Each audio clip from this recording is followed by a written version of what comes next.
ny toy ivaka ny fahamarinana sy ny fikambanan'ny mpiara mamaky ny baiboly ary ny fikambanana mampiely baiboly eto Madagasikara dia faly manolotra anao ity fandaharana ity. Fantatrao va fa mamatonalina izao? Andro fahadimy.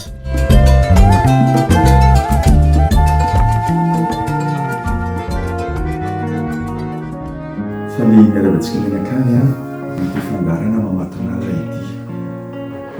Ny tena Andriamanitra efa misaraka eto dia nalaina taon'ny evanjelin'ny Luka amin'ny toko fahasivy zany dia nandeha ny fahatelo amby roapolo ka hatramin'ny fahafito amby roapolo izay hovakiko amintsika.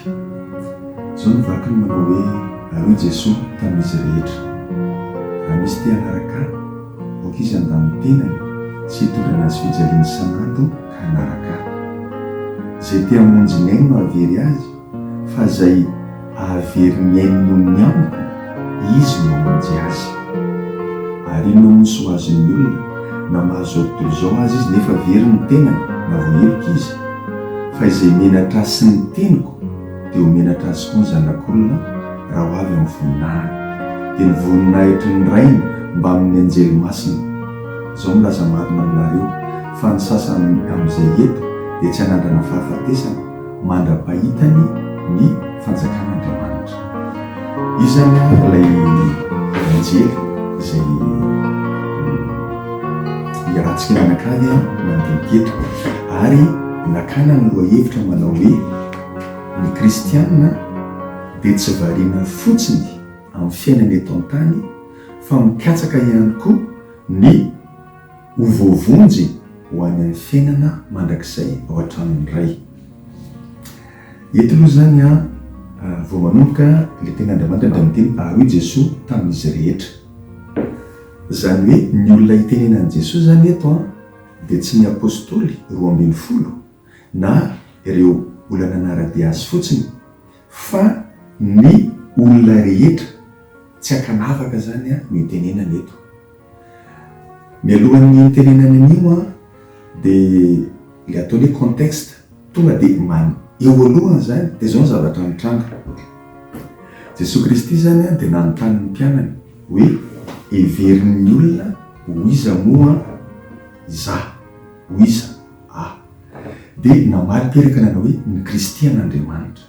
Rehefa avy eo dia nirarany, ary rehefa avy eo izy dia niteny hoe izaho izy izay heverinareo hoe kristian'Andriamanitra io dia izao tsy maintsy hijaly mafy aho izy ilay zanak'olona zany, ary ho arin'ny loholona sy ny lohandohan'ny mpisorona mba amin'ny mpanoran-dalàna sady vonoana fa hitsangana amin'ny andro fahatelo.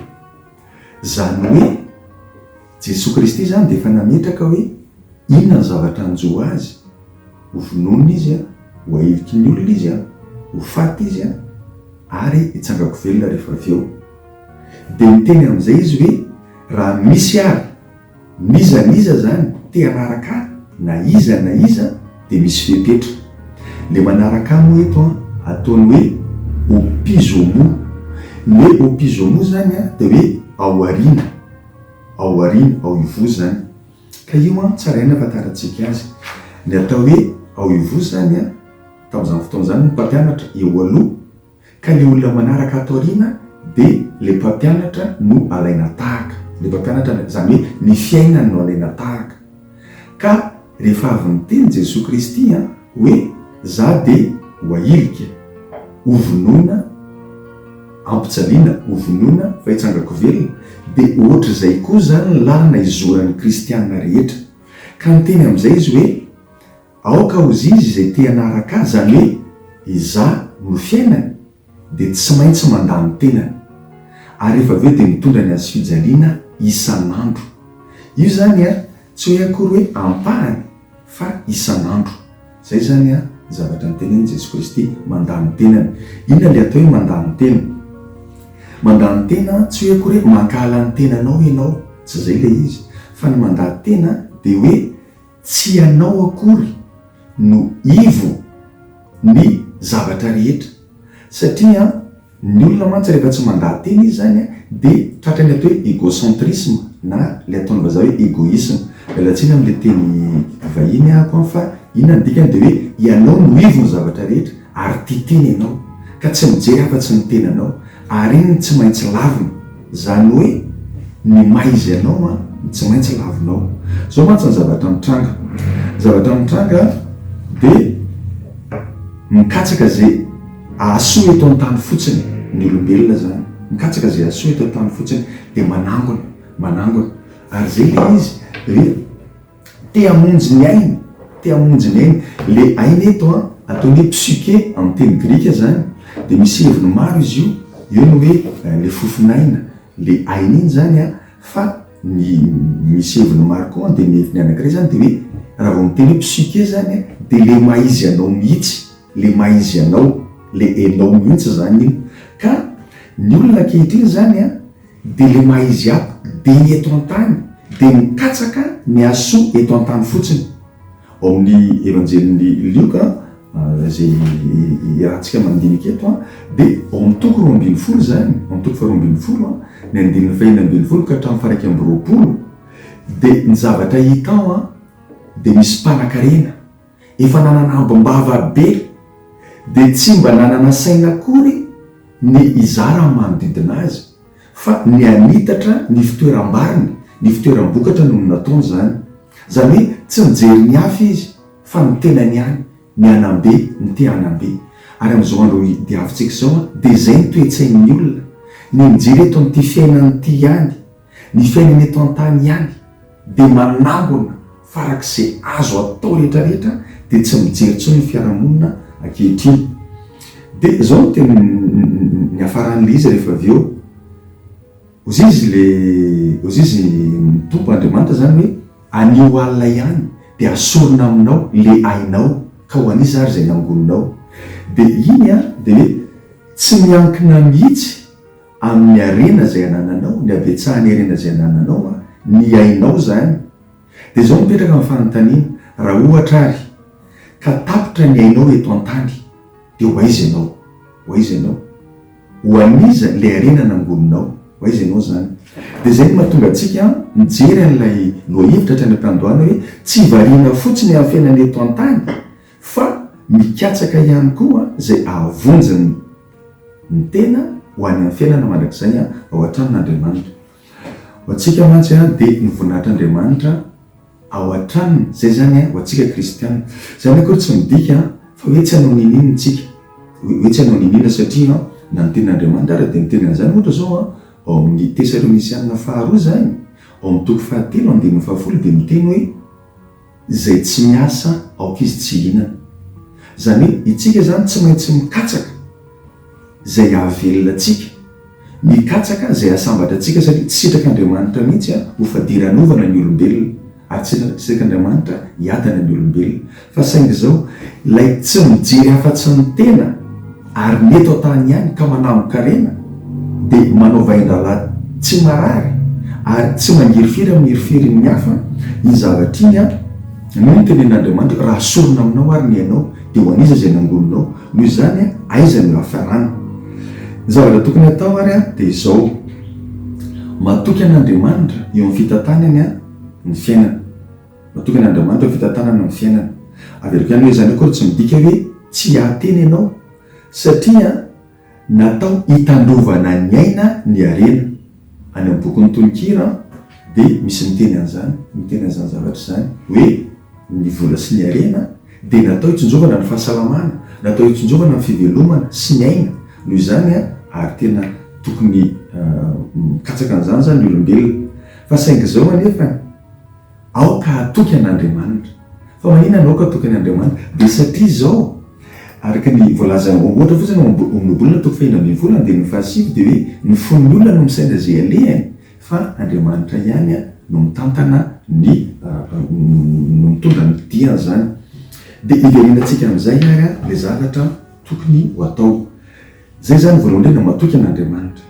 Faharoa, tokony tsy hivadika amin'Andriamanitra na menatra azy, tsy njovy ny hafarana.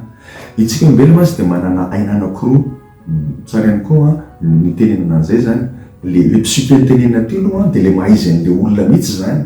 Fa le maizy an'le olona misy aina anankiroa. Misy zany atao hoe bios ary misy ny atao hoe zoé.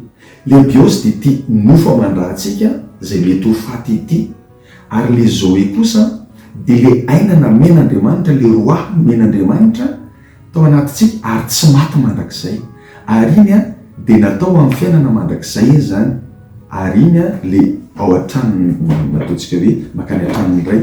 Ka zao zany ry havako, rehefa jerevantsika amin'izay a le tenin'Andriamanitra teo a ao amin'ny Luka zany ao amin'ny toko 7 de zao hoe aokotsika tsy hikatsaka afa-tsy neto ambonin'ny tany fotsiny, afa-tsy neto ambonin'ny tany fotsiny, zany hoe hikatsaka voninahitra, hikatsaka harena, fa tsinjovy ny hafarana, tsinjovy ny hafarana. Satria raha ohatra ka miainao eto fotsiny no katsahanao a de na mahazo tontolo zao azy ianao ka very miainao, aiza ny hafaranao. De Jesosy ihany no miteny ihany koa, matahora izay afaka mamono ny tenanao ary manana fahefana amarinanao any amin'ny afobe. Izy zany no miteny an'izany. Noho izany ry havako de aokotsika tsy ho variana ao a, zay le izy hoe tsy ho variana amin'ny fiainana eto an-tany fotsiny, fa hikatsaka ihany koa zay avonjy atsika. Ahoana le ao amin'ny Jesosy Kristy no avonjy atsika, de ahoana manaraka azy ianao. Le manaraka moa zany natao hoe manana fimbonam-piainana aminy. De iny zany a le manaraka azy iny ianao a, de voalohany indrindra tsy zay tianao atao akory de ataona, zay le mandany tena ianao no ivo ny zavatra rehetra, tsy zay tianao atao akory de ataonao. Faharoa amin'izay a, misy zavatra tsy maintsy hiafinao ao, misy zavatra hiafinao a, mety misy hoe tianao de zay dany mikibonao ianao, fa saingy tsy iny akory no mitondranao makany amin'ny famonjena, de mifeteny ianao. Ary ty a tiako mafisina, Jesosy ihany koa nametra n'ity fepetra ity, ozy izy hoe mikeleza aina hiditra ny varavarana ety. Le varavarana ety a de sady kely no iva, zany hoe tsy maintsy milatsaka ambany ianao. Ary io de voalaza ao amin'ny Filipiana toko 4 de manomboka amin'ny 15 de zao no tenenin'ny Paoly zany hoe manana zao toetra amampanahy tao amin'ny Jesosy Kristy zao, na de manana ny voninahiny ary izy de milatsaka ao ambany, latsaka ao ambany de nanaiky olombelona sy mpanompo. Zay zany le mandany tena teo amin'ny toetra nisy any hoe faratapony izy a, fa saingy latsa-tena no ambany, tsy nihevitra ny tena no hoe fitoviany saranga amin'Andriamanitra ho zavatra no baboiny, fa latsa-tena no ambany ary mpanompo ary maty teo amin'ny hazo fijaliana. Ny fahafatesana amin'ny hazo fijaliana de fahafatesany olom-bohozina raha voalaza ny amin'ny Deutéronome sy amin'ny taratasy ny Paoly ho an'ny Galata zany. Ny dikan'izany ry havako de zao hoe aoka itsika averiko indray mandeha hoe tsy ho variana fotsiny amin'ny fiainana eto an-tany. Zany akory tsy midika hoe tsy hiasa ianao na tsy hikatsaka zay asambatra anao eto an-tany ianao, tsy hiloka mihitsy zany ary amporsi anara, satria tsy hitak'Andriamanitra ho faterany ovana ny olona. Saingy zao ilay manangona ho amin'ny tena ary tsy mijery ny hafa iny zavatra iny a, raha ohatra ary ka eo daholo ny zavatra nefa tonga ny andro tsy maintsy ialanao a, de ho aiza ianao de hoe ahoana ny hafarana. Zay no hoe tsy maintsy ihany koa tsika kristianina mikatsaka zay avonjy atsika ho any amin'ny fiainana mandrakizay a, de ao an-tranony iray. Inona ny atao amin'le izy? Mandray an' Jesosy Kristy ianao a, ho mpamonjy anao zay le manara-dia azy.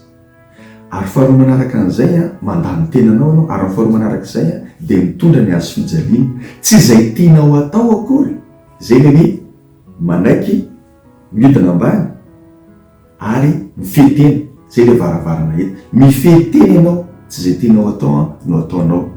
De zay a ampahany ihany moa a fizarana ty ten'Andriamanitra ty a, zay ataoko hoe tokony ho fiainan'ny kristianina rehetra. Averiko indray mandeha hoe raha misy ty anaraka aoka izy andany tenany sy hitondra ny hazo fijaliana isan'andro io, isan'andro a ka anaraka. Ary io teny io a de ho an'ny olona rehetra io, tsy ho an'ny apôstôly fotsiny, tsy ho an'ireo anara-dia azy vitsivitsy fotsiny, fa ho an'ny olona rehetra. De mirary soa antsika ary isafidy an' Jesosy Kristy ary anomana sahady ny fiainana mandrakizay.